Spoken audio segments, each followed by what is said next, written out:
की बात आप कर रहे थे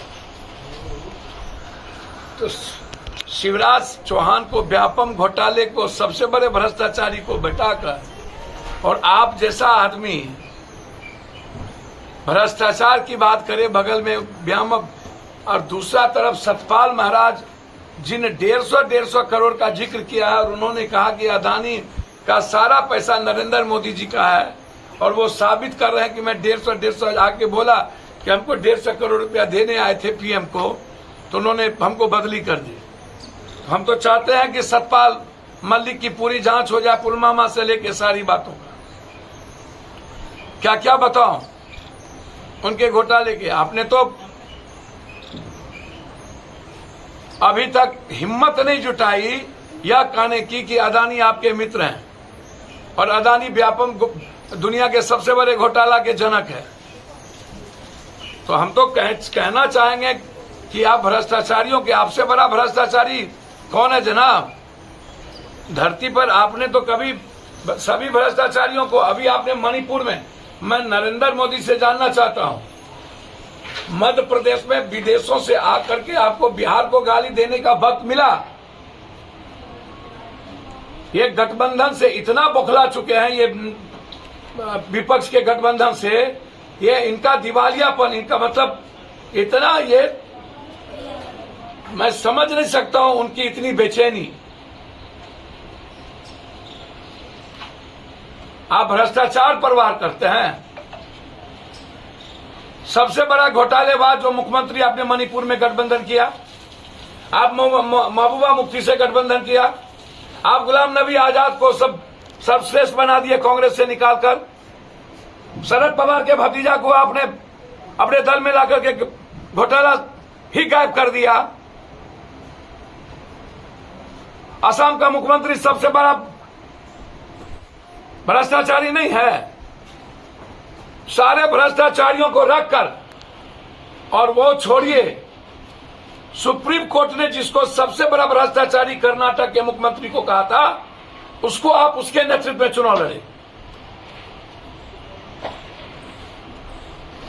और माइंस माफिया के नेतृत्व में चुनाव लड़े। उत्तर से पूरा पश्चिम से दक्षिण आप घोटालेबाज को खड़ा किए हुए और आपको एक बार भी 100 आदमी मर गया मणिपुर उसके लिए हिम्मत नहीं हुई आपकी। आप कुछ बोलें। भारत का पहला प्रधानमंत्री होगा जिसने बेटी बैठी रही गोल्ड मेडलिस्ट जिसके गोल्ड मेडल को लेकर के आप प्रचार कर रहे थे हिंदुस्तान का, उसके लिए ट्वीट तक नहीं किया।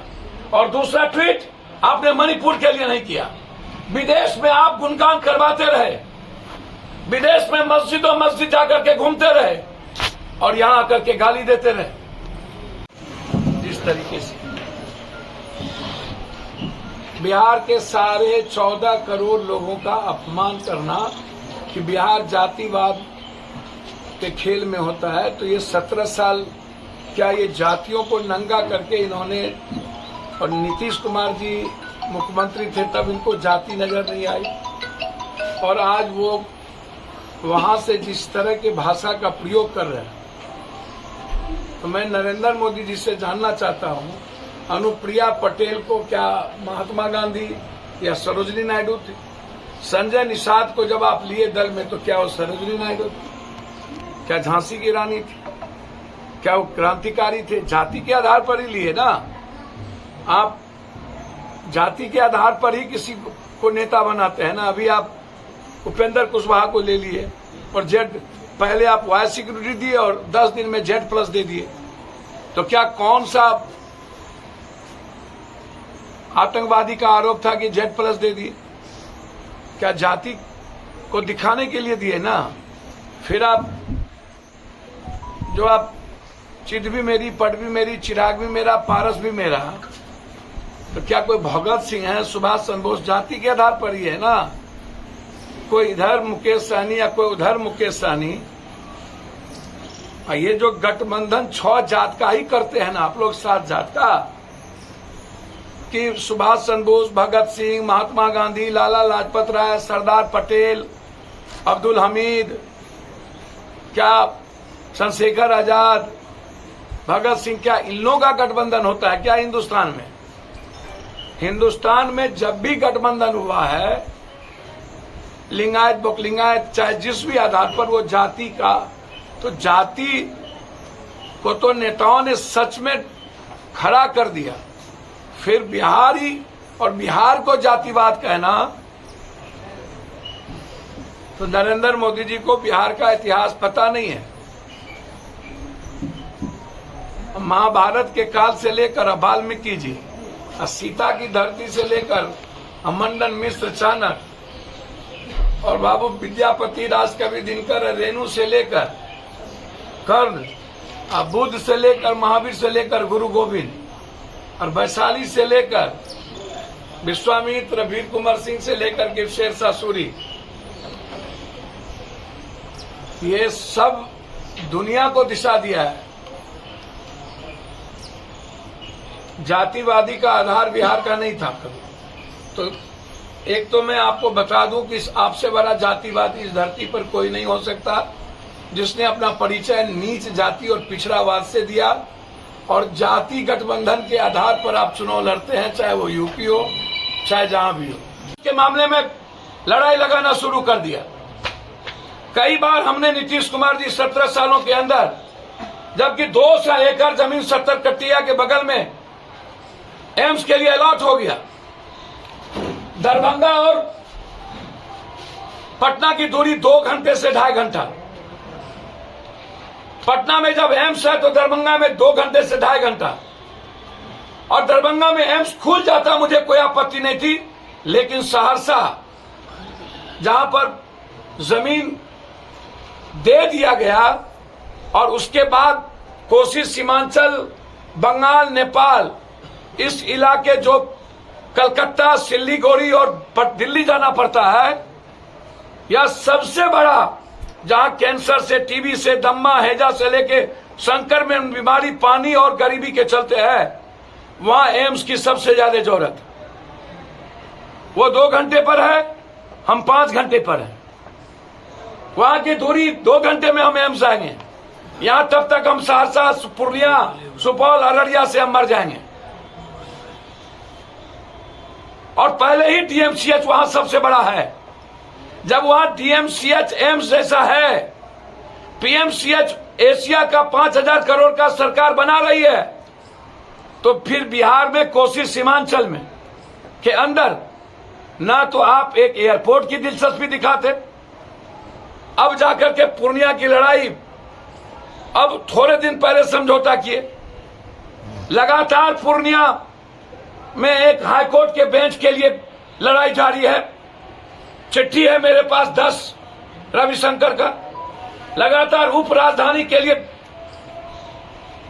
है कि एक उप राजधानी आप पटना, दूसरी उप राजधानी कोसी सीमांचल में आप उधर भागलपुर उस इलाके को लेकर क्या बनाइए, इधर आप एम्स आप दीजिए।